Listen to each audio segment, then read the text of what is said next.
The air in the room was refrigerated, the kind that makes your skin tighten, even if you don't shiver. Brannick Heller didn't look up when I entered. He was already seated at the head of the table, hands folded like he was delivering a budget forecast.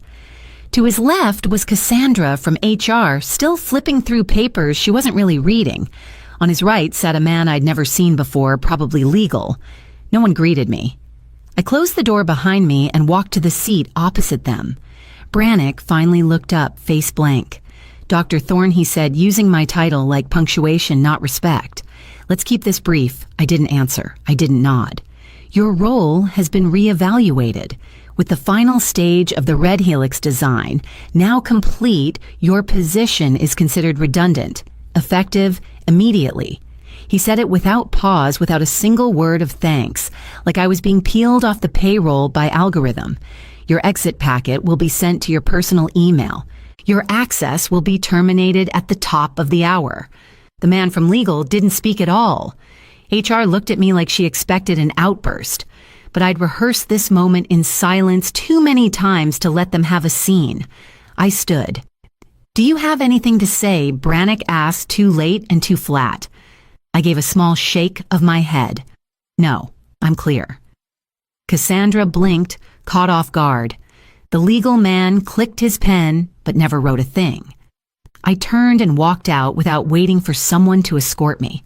My footsteps echoed against the concrete hallway as I passed the cluster of startup-era inspirational quotes still framed along the wall. None of them had ever aged well. Just before I reached the elevator, I passed the internal ops screen near the west stairwell, usually displaying uptime metrics and team birthdays. But the moment I walked by, it flickered once. Then in gray text against a black field, a line appeared, small, hidden under maintenance logs. Fail safe, phase 1, architect revoked. Preparing event trigger. I didn't pause. I didn't need to. By the time the elevator doors closed behind me, I already knew what would happen next. The coffee was lukewarm and tasted faintly of dishwater. The kind of cup no one sips for flavor, just ritual. I sat in the corner of Harlow's Cafe, a place I'd visited maybe 3 times in 9 years. Always empty after the morning rush. Always quiet enough to think. At 10:28 a.m., my phone buzzed once. I didn't check it immediately. I already knew what it would say. When I finally turned the screen over, the notification sat there like a quiet verdict. USPTO patent filing confirmation, Red Helix system inventor Dr. Celia Thorne status, submitted. Timestamp 10:28 a.m., no fireworks, no fanfare, just clean legal certainty. I took a breath and set the phone back down.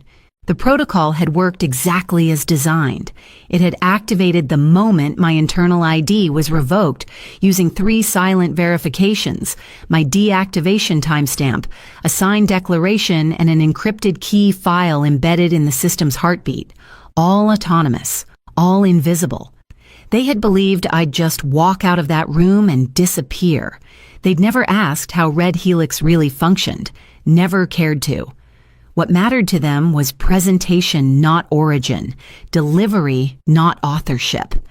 I built the system to recognize absence, to see deletion not as an end but as a command. That was the condition. If the architect disappeared, the code would respond accordingly. Failsafe wasn't about revenge, it was about permanence. For months I'd imagined this moment might feel cathartic, like justice landing with sound and spectacle. But instead, it just felt right, like placing a puzzle piece into its final slot. I looked out the window. Rain had started to spit against the glass, faint and irregular. The kind of weather people forget happened. The cafe remained mostly empty. A college kid 2 tables down was typing on a MacBook with stickers along the edge. He didn't look up. No one did. That was the irony. For the first time in years, my name was where it belonged, on record in law and out of their hands, and they didn't even know it yet. 9 years ago, there was no name, not for the system, not for me. I was brought in on a 6-month contract, no benefits, no team, no window. The workspace was a converted supply closet, half server racks, half forgotten binders. They handed me a laptop with a cracked hinge and a prototype labeled "Unstable Fails" every 7 minutes. That was my welcome packet. There was no roadmap, just a deadline.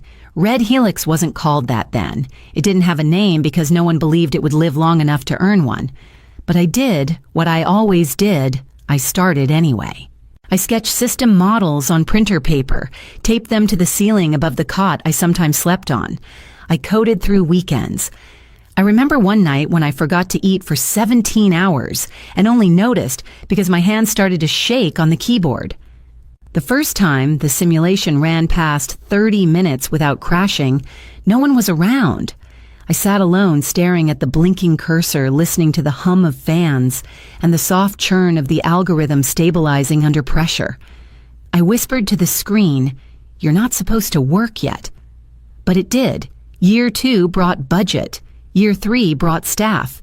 They moved Red Helix to a real lab, put posters on the wall, and started using phrases like strategic breakthrough. They gave me a new title, Lead Systems Architect. It sounded grand. It came with no assistant, no promotion, and a new reporting structure that filtered all my documentation through the product office. That's when things started to vanish. Slide decks showed my diagrams, but the attributions read team review. Code I authored line by line was cited as collaborative build. A year later at a defense conference, I saw a Red Helix schematic blown up on a 12-foot screen presented by someone else entirely. He didn't even know what the voltage thresholds meant, but he smiled well, and they clapped. I didn't say anything, not yet. Instead, I started documenting everything. Not to fight, not yet, just to remember what they wanted to forget. Levi Dre was 24 when he joined. Brilliant in a raw, reckless way, the kind of mind that sparks fast but needs shaping. I saw it immediately. His questions weren't polished, but they were honest. I taught him how to break apart a recursive loop, how to debug a collapsed stack without panicking, how to test under constraint, not idealism. We stayed late in the early days, cold pizza and sticky notes layered on whiteboards. I covered for him when he crashed the SIM server. I taught him how to write his own regression tool when the companies failed again and again. And then one day he stopped asking how something worked and started asking how it would look. He moved from engineer to liaison, from liaison to product lead. His badge changed colors. His emails grew shorter, more punctuated. The questions stopped. That was when my report started getting rerouted. At first it was streamlining. Then came the rewording. System logs I'd built were copied into new slide decks stripped of my name. Code snippets I authored became teamwork. The architecture I wrote was now reviewed by product. I didn't confront him. I didn't have to. He knew. I sent one email, just one. Levi, based on the confirmed architecture contributions and implementation logs, I'm requesting co-inventor status on the Red Helix patent. See attached timestamps and version history. CT, I included 3 years of documentation. He never replied. Weeks later, I found out from someone in compliance that Levi had formally advised against it. His rationale role ambiguity, continuity risk, and unclear technical delineation. He used words I once taught him the meaning of against me. That night, I didn't speak. I didn't cry. I pulled out my oldest notebook, open to the first page where I'd once written "Stability first, ego last," and underlined it again. Then I picked up the phone and called someone who didn't work at Eroscene. Her name was Amelia Ree. Amelia Ree didn't blink when I explained the situation. She just asked for my version control logs, time-stamped code commits, and internal network metadata. Within a week, we had built a legal chain of authorship tighter than any external audit could unwind. It wasn't just documentation, it was a case. Amelia showed me how to make it unmissable without ever making it visible. We buried the declaration of sole inventorship inside a quarterly performance report titled Q4 Red Helix Benchmark Summary. It was 62 pages long, The key language sat in a subsection labeled Architecture Ownership Confidence Index, cross-referenced with build iteration logs. It was accurate, it was factual, it was deliberately unflagged. 2 weeks before my termination, I walked into a Tuesday operations review meeting. Brannick Heller had just returned from pitching our pipeline to a firm in Palo Alto. He was in a hurry, always was. I handed him the folder, printed color-tabbed, quietly lethal. He skimmed the first few pages, asked 0 questions, and signed the bottom of the last page with a pen that probably cost more than I made that week. "Let's keep the engine moving," he muttered, handing it back. I nodded once. "We will." I uploaded the signed file to the secure shell of the system that night. Fail-safe, read the document, validated the metadata, and armed the final trigger. It wouldn't act unless 3 things aligned. My credentials were revoked, my access terminated, and the signed declaration verified. 3 lines of logic, 1 irreversible result. That was the moment it became law. No fire alarms, no sirens, just a silent agreement notarized by his own indifference. I had watched Brannick rush signatures for months. I knew exactly how he moved, efficiently careless, too confident to read fine print, too proud to imagine anyone beneath him might write something he couldn't erase. By the time I left that building, everything was in place. All I had to do was wait for the moment they believed they'd won. And then I waited for 10:12 a.m. The first internal alert hit at 10:32 a.m. Ren Holt, the CTO, was the one who saw it, an automated system notice that looked like a routine filing ping. At first glance, USPTO filing confirmation, Red Helix architecture inventor, Dr. Celia Thorne status file timestamp. Verified. At first he thought it was a test message, a glitch. He refreshed the dashboard. Then he noticed the server logs. The Red Helix repositories had gone dark at precisely 10:12 a.m. Every log, every module, commit, every version branch gone. Not overwritten, not archived, purged. Secure deleted from root. He reran the query. Same result. A few doors down, Levi must have seen it at the same time. I pictured him blinking at his screen, rereading the name on the filing 3 times before it settled. I wondered how long it took before he remembered the email I'd sent him a month earlier. Levi, just a heads up, if Red Helix is ever disconnected from the wrong end system, purge protocols may engage. It's baked in. Be careful. CT, he'd flagged it low priority and forwarded it to IT. He thought I was bluffing. Now the servers were quiet. Red Helix had been built to respond to erasure the same way I had with precision. Not rage, not mess. Just removal. The failsafe didn't break anything. It simply withdrew everything that had ever passed through my hands. Irison hadn't just lost access. They'd lost provenance. The build trails were gone. The logs were gone. And the last remaining live architecture pointer, my personal hash key, was no longer valid in their network. By the time Ren began scrambling teams to access the redundant mirror servers, the results were the same. All 3 failed restores. All 3 pointed to the same time code, 10:12:08 a.m. The system hadn't crashed. It had executed exactly as it was told. And Levi, who once sat beside me mapping failover chains on napkins, was now pacing the operations center, trying to explain how code he once called elegant had vanished without leaving a single line behind. It started small, a grainy screenshot posted to a niche tech subreddit, just a timestamp comparison, my termination at 10:12 a.m. and the patent filing at 10:28 a.m. No commentary, no hashtags. Just facts. Within an hour, it had 1,000 upvotes. By noon, it was on the front page. The headline that caught fire wasn't mine, but I wish I'd written it. Aerosign fired their lead engineer. She took the patent with her. Tech bloggers pounced. Threads unraveled.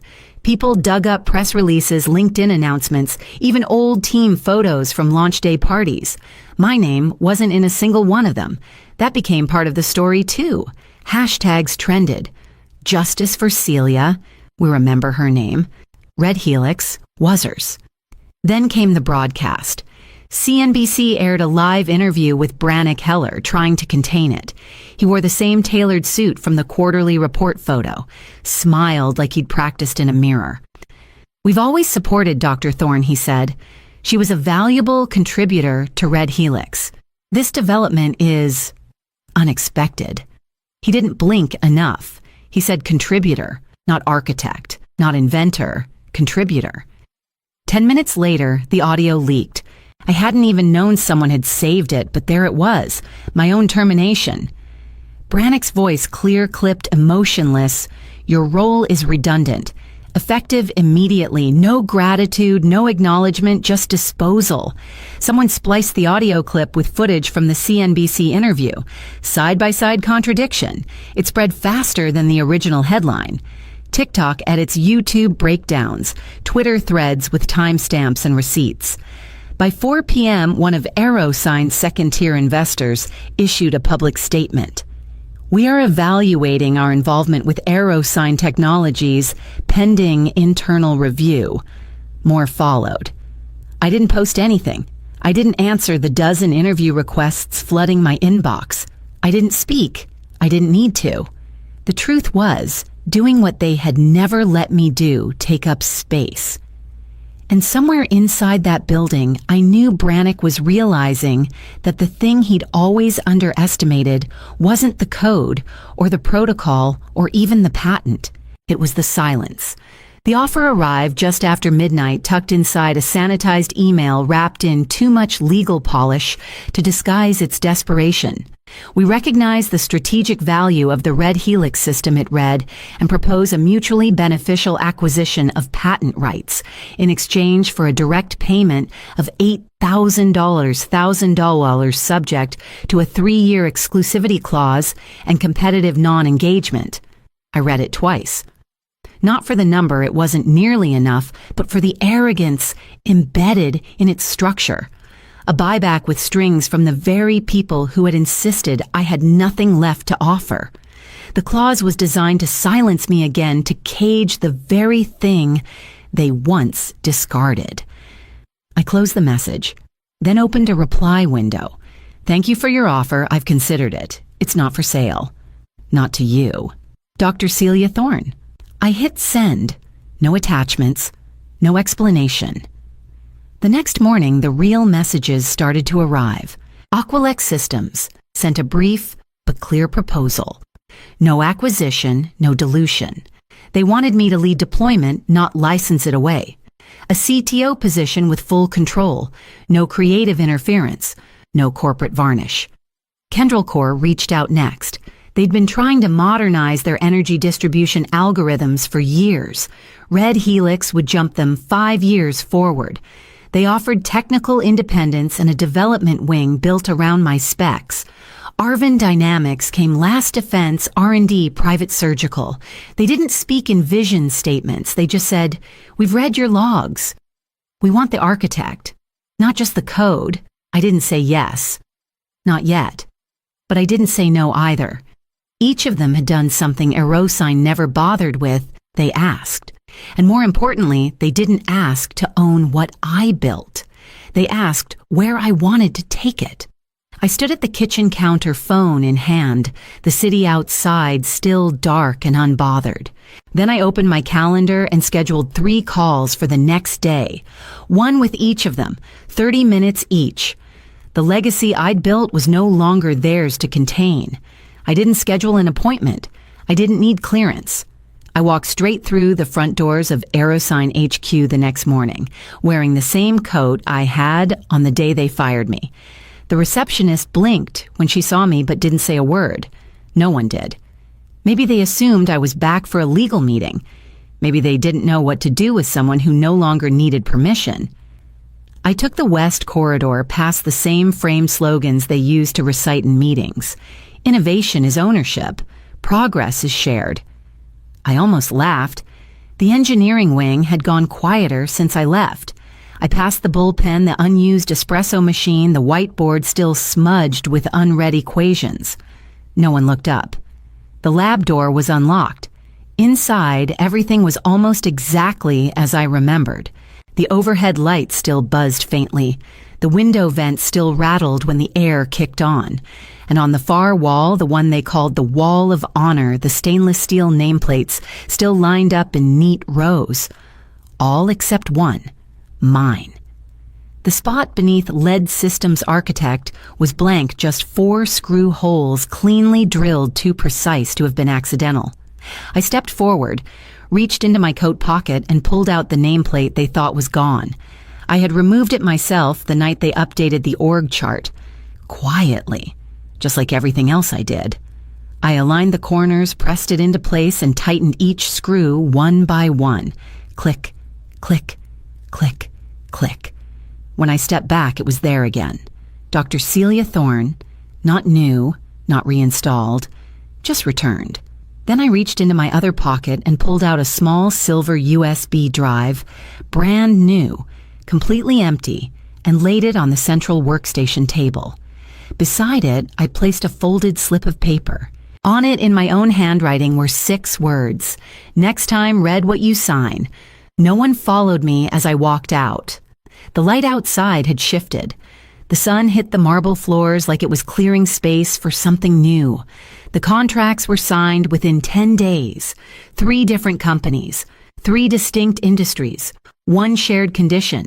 Any affiliation, direct or indirect, with Aerosign Technologies would void the agreement in full. Kendrell Core, Aquilex Systems, and Arven Dynamics each reviewed the clause. One of their legal reps tried to soften it with language about neutrality and open market flexibility. I told them no. Not because I was vindictive, but because I was done building bridges that only led back to fire. Each deal gave Red Helix a new frontier. Kendrell Core used it to rebuild their fractured energy mesh system across 5 states. Aquilex deployed it into AI-driven freight logistics, smoother handoffs, fewer delays, smarter forecasting. Arven integrated it into live defense simulations, cutting reaction lag by 72%. I didn't own them. I empowered them. I didn't ask for control. I asked for clarity, and they gave it. And this time, every deployment carried my name. I kept the press at a distance. No interviews, no keynote speeches. But people noticed. Users started citing Red Helix logic architecture by C. Thorne in white papers and development blogs. The recognition arrived not in headlines, but in footnotes, and that was enough. Then on a Monday afternoon, a single press release dropped from Granite Partners, Aerosign's largest investor. We no longer align with current leadership direction. Effective immediately, we are exiting our position in Aerosign Technologies. No elaboration, no apology, just a clean retreat. By that evening, their divestment had triggered a chain reaction. 2 more investors followed. Aerosign's board scrambled. The CEO's statement read like it had been written in a panic room. I read it once, then closed the tab. In my new office, floor-to-ceiling glass, east-facing, I watched the Red Helix deployment map light up in real time. A thread here, a circuit there. It pulsed like a heartbeat. Quiet, steady, unstoppable. No longer hidden, no longer theirs. I leaned back in my chair and let the silence settle in. You don't destroy your enemies. You outlive them.